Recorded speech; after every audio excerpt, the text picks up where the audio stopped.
MRT atau Moda Raya Terpadu Jakarta, yang mana dalam bahasa Inggris adalah Jakarta Mass Rapid Transit, merupakan sistem transportasi rel angkutan cepat di Jakarta. Layanan MRT Jakarta dioperasikan oleh PT MRT Jakarta Perseroda, yaitu badan usaha milik daerah Provinsi DKI Jakarta. Kereta MRT memiliki lebar trek 1,067 meter dengan spesifikasi gerbong bertegangan listrik DC 1500 volt. Bisa melaju dengan kecepatan 80 km per jam saat jalur underground dan bisa dengan kecepatan 100 km per jam pada jalur elevated. Ide pembangunan MRT di Jakarta telah dicetuskan sejak tahun 1985 oleh Kepala BPPT saat itu Profesor B.J. Habibie. Pada tahun 1996, pemerintahan Presiden Soeharto menetapkan pembangunan MRT Jakarta dengan rute Blok M Stasiun Jakarta Kota sepanjang 14 km dan dibangun di bawah tanah. Namun, usaha ini gagal akibat adanya krisis ekonomi di Indonesia tahun 1997 hingga 1998. Kemudian pada November 2006, pada pemerintahan Presiden SBY ditandatangani perjanjian pinjaman pertama kepada JICA untuk proyek MRT. Perjanjian tersebut memuat pendanaan studi dan pendanaan pekerjaan konstruksi untuk jalur pertama MRT. Pada tanggal 11 Juni 2013 ditandatangani 3 kontrak proyek pertama, yaitu konstruksi lintasan bawah tanah. Sementara itu untuk kontrak lintasan layang ditandatangani pada tanggal 10 Oktober 2013.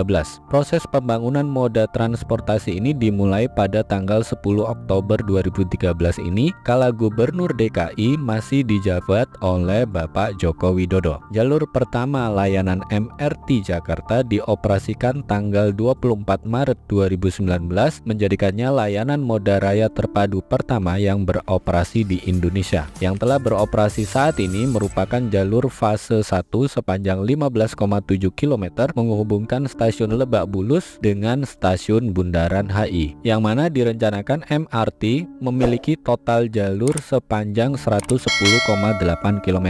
Antara lain fase 2A terdiri dari segmen 1 yang direncanakan selesai pada Juni 2027, sedangkan segmen 2 ditargetkan akan selesai pada April 2029 dengan total panjang jalur fase 2A sekitar 5,8 km. Sedangkan fase 2B terdiri dari 2 stasiun bawah tanah Mangga 2 dan Ancol dan 1 depo di Ancol Barat dengan total panjang jalur fase 2B sekitar 6 km. Lalu ada fase 3A segmen 1 jalur ujung Menteng di Jakarta Timur hingga Tomang di Jakarta Barat sepanjang 24,5 km, disambung fase 3A segmen 2 menghubungkan Tomang hingga Kembangan di Jakarta Barat sepanjang 9,2 km. Jalur ini direncanakan dilanjutkan oleh fase 3B menghubungkan Kembangan di Jakarta Barat hingga Balaraja di Tangerang sepanjang 29,9 km. Sementara fase 3A segmen 1 direncanakan dilanjutkan oleh fase 3B menghubungkan ujung Menteng di Jakarta Timur hingga Cikarang di Bekasi sepanjang 20,4 km. Oke sobat, itu tadi profil dari MRT, salah satu kereta yang ada di Indonesia. Semoga bermanfaat.